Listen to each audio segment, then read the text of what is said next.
Good morning, students. So today we are going to discuss the last topic of this chapter, that is the reflecting telescope. So this is the last topic. I know that earlier I already told you that the ray optics is a very big chapter. There is a lot of concepts are there. Okay, so all of you must concentrate on the previous topics or the concepts whatever we have discussed. Okay, let us see what we are going to discuss about the telescopes. So earlier in the last class we have discussed about the optical instruments. In the optical instruments we have discussed about the three types of the instruments. One is the simple microscope, compound microscope, and also we have discussed about the telescope. So whatever the telescope we have discussed in the optical instruments, we have used the lenses. Okay, convex lenses we have used. But in the case of telescopes, which are going to be used to see the distant object or the galaxies, if you want to see the galaxies, the stars inside the galaxies, then they are very far from us. So if you want to see them, the normal telescopes will not be works here.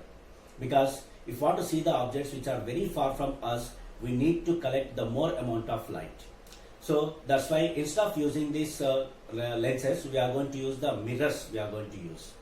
Okay, so let us see that what type of changes will be there in the case of telescopes or the reflecting telescopes. Why we are using mirrors instead of lenses? The main reason that we are going to use the mirrors is to overcome the spherical aberration and the chromatic aberration. Okay, you know that the spherical aberration. What is the main reason of the spherical aberration? The spherical aberration is going to be produced due to the reason of marginal rays and the paraxial rays. So if the lens size is very small, okay, if the lens size is very small, then what happened? It will capture a less amount of light. That means if the lens size is this much, only whatever the light is going to be incident on this part, that much only it is going to be captured. And when the lens is very small, then what happens? All are almost equal to the paraxial rays only. That's why almost the image is going to be produced at the same point. But when I am going to refer to the reflecting telescopes, or if you want to see the objects from the long distance, from the galaxies, we need to use a large size of the lenses or the mirrors we are going to use. When I am going to use the large size, then what happened? From the principal axis, all the rays you have to consider. Then what happened? Whenever the distance is going to be increases, then what happened? The marginal and the paraxial rays are going to be produced. And we know that these marginal rays and the paraxial rays will form the different images at the different positions. Okay, this is the first thing that we are going to be using the mirrors instead of using the lenses. Next, one more important is that when the light is coming and it is going to be refracts, then the dispersion will take place. Due to the reason of this dispersion, what happened? The different colors is going to be produced, and the different colors will produce the images at the different positions with the different sizes and different colors. So this type of aberration is called the chromatic aberration. So these two types of the problems are there, and one more is there that when you are going to use the spherical mirror, what happens? There will be the difference is that whatever the light is going to be incident on the spherical mirrors will not form the image at a particular position.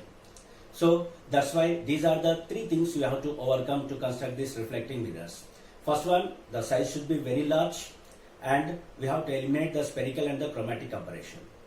So now I am going to just explain you that why we are going to use, instead of the spherical mirrors, why you are going to use the parabolic mirrors. Because the parabolic mirrors will produce the image at a certain point, whatever the distance you may take, whatever the large size you may take. For example, if you are going to take the spherical mirrors means they are exactly like this. Okay, these are the spherical mirrors. And this is the principal axis. If the size of the spherical mirror is very small, no problem, because all the rays or parallel rays are going to be incident and there is going to be produce the image at a particular point. But if the size of the mirror is very large, on that condition what happened? The marginal rays and the paraxial rays are going to be takes place. So these marginal rays and the paraxial rays are going to be form the image at one place, and the marginal rays are going to be produce the image at another place. Due to that reason, what happened? The images are going to be produced at the different places. Then what happened? The spherical aberration will be takes place. We can't able to see the images very clearly. So this is the biggest problem with the spherical mirrors itself. So this is a concave mirror we are using. Okay, a concave mirror we are using. So the scientists have invented that instead of using these spherical mirrors, we are going to use the parabolic mirrors. Okay, so what is the main use of the parabolic mirrors? The main use of the parabolic mirrors are, if you are going to take the parabolic mirror, so this is a parabola you are taking. Okay, this is a parabola. I think about this parabola you are already studied in your mathematics itself. Okay, this parabola, and let us say that this is the axis of the parabola. and this is one of the center point of the parabola or focus of the focus, can call it as focus. So this is the focus of the parabola itself. Now what happens here, whatever the size of the parabola you may take, if the parallel rays are going to be incident on this one, then immediately what happens, after reflection, all the rays are going to be concentrated through a particular point. That means, so whatever the size you may take a very large size or you can take very small size, whatever it may be, all the rays which are going to be incident, on the parabola, after reflection, what happens, all are going to be travel through the same point will be takes place. Okay, let us say that this is a parabolic mirror we are taking. Okay, this is a parabolic mirror. And here the marginal rays will be there and the paraxial rays will be there. So these are called the marginal ray, paraxial rays, and these are the marginal rays. Whatever the rays you may take, due to the reason of this parabolic shape, all the rays will reflect, and after that they are going to be passing through the same point. They are going to be reflects and they are going to be passing through the same point. So like that they are going to be takes place. So what is happening here? How much large size you are taking, that much more amount of light you are going to be concentrate or captures, and whatever the light is captured after reflection, it is going to be focused at a particular point. Due to this reason, what happens, you are going to get a brightest image. So when you are going to get the brightest image, when you are going to capture the large amount of light, and that large amount of light will be focused at a particular point, then only what happens, it is possible to see the brighter image itself. So this is the reason that why we are going to use the parabolic shape itself. If you are going to use the spherical mirrors, if it is small in size, no problem. Okay, you are going to focus at a particular point. But if the size of the mirror will become more, in the case of spherical mirrors, it is not possible to capture all the light at a particular point. So that's why instead of using these spherical mirrors in the telescopes, in the reflecting telescopes, we are going to use the parabolic mirror itself. So in the reflecting telescopes, we are going to use the two lenses, two mirrors we are going to use. First one is called the objective mirror and the second one is called the secondary mirror. Okay, first one is the objective mirror and the second one is the secondary mirror. Okay, so whatever this parabolic shape is there, this is called the objective mirror, and the size of the mirror will be very large. I think you can observe that in the Discovery Channel or in any other televisions, TVs, there will be some telescopes are there going to be observed. They are going to be constructed at the highest place, and the size of the telescope will be like a room, a big room size will be there. And whatever the shape of the mirror will be there, that will be parabolic shape is going to be takes place. Okay, like that. So in this one spherical aberration is completed, and after that it is going to be captures more amount of light and focus at a particular point, and the problem is going to be rectified. Next one is chromatic aberration. So the chromatic aberration, there is no discuss of chromatic aberration here. Why? Because the chromatic aberration will takes place only when the reflection will takes place. Because when the white light is passed through the lens, when it is refracts, then what happens, it will be divided into 7 colors, and the different colors will produce the different images at the different places. But here there is no refraction is there. If there is no refraction, means what does that mean? There is no chromatic aberration. So there is no colors are going to be produced in the case of reflection telescopes itself. So this is the reason why you are going to prefer the reflection telescopes itself. First one, we can capture more amount of light. Second one, we can eliminate the spherical aberration, and third one, we are going to eliminate the chromatic aberration, and we can form a clear and a bright image can be produced, and we are going to see the distance objects itself. Distance objects means a very long distance we can observe by using these telescopes. We are going to be seeing to the galaxies. Can you tell me what is the longest unit of the distance? Largest unit of the distance. The largest unit of the distance is light year. Okay, the light year is the physical quantity which is used to measure the distances. Light year means the distance traveled by the light in 1 year. In 1 second, how much distance it will travel? 3 lakh kilometers it will travel. 3 into 10 to the power of 5 meter per second. Sorry, kilometer per second. Okay, the light will travel in 1 second. 3 into 10 to the power of 5 kilometers per second. 3 into 10 to the power of 5. What does that mean? It is the 3 lakh kilometers. In 1 second, it will travel 3 lakh kilometers. Imagine in 1 day how much it will travel. In 1 year, it will be travels. So that means we are going to see the objects which are at the light year distance also we can use by using these reflecting telescopes. Sometimes we can identify that the scientists are identified a star which is at a distance of 10 light years. 10 light years means the light should be traveled for 10 years or 10 years itself. So these are the largest distances, and we can able to identify the objects by using this reflecting telescopes. All that we need is how much large amount of light you can capture, that much clear image you are going to be produced. That's why the telescopes, the size of the telescopes are going to be increased more itself. Okay, so this is the reason. So which type of mirrors we are going to use? We are going to use the parabolic mirrors itself. And now let's see how it is going to be works.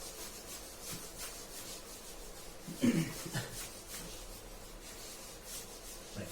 So in the construction, what happens? First, we are going to take a parabolic mirror, a large size of parabolic mirror we are going to taking here. So this is a large size of parabolic mirror. Okay, this is a large size of parabolic mirror we are taking, and this is the tube, and this is the mirror. Okay, it is the parabolic mirror, and let us say that this is the principal axis. So this is the principal axis we are taking, principal axis of the parabolic curvature. Now the light coming from the distant star or the distant galaxy is going to be fall on the parabola. So the different rays of light are going to be incident.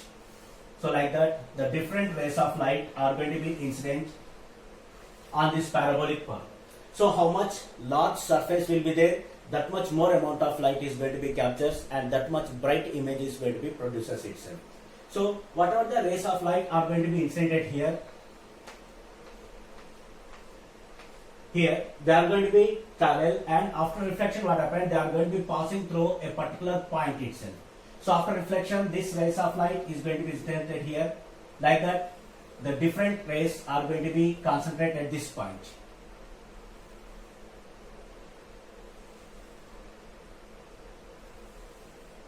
So in this way, all the rays of light is going to be incident, and all are going to be focused at a particular point, like this.